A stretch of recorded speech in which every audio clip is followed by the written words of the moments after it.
السلام علیکم ورحمۃ اللہ وبرکاتہ۔ بسم اللہ الرحمن الرحیم۔ سچ بولنے سے انسان کو ذہنی پریشانیوں سے نجات ملتی ہے اور اس کا دل ہلکا ہو جاتا ہے۔ رشتوں کو اتنا غلطیاں کمزور نہیں کرتی جتنا غلط فہمیاں کرتی ہیں۔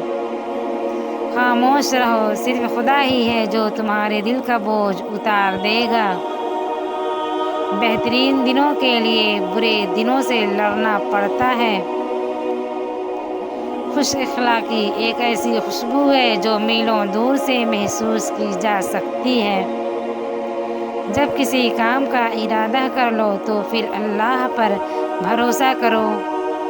رسول اللہ صلی اللہ علیہ وسلم نے ارشاد فرمایا، قرآن پڑھا کرو کیونکہ قیامت کے دن یہ اپنے پڑھنے والوں کے حق میں سفارشی بن کر آئے گا۔ اللہ تعالیٰ نے ارشاد فرمایا، اے میرے بندو، تم رات دن گناہ کرتے ہو اور میں تمام گناہوں کو معاف کرتا ہوں، لہٰذا مجھ سے بخشش طلب کرو، میں تمہیں بخشش دوں گا۔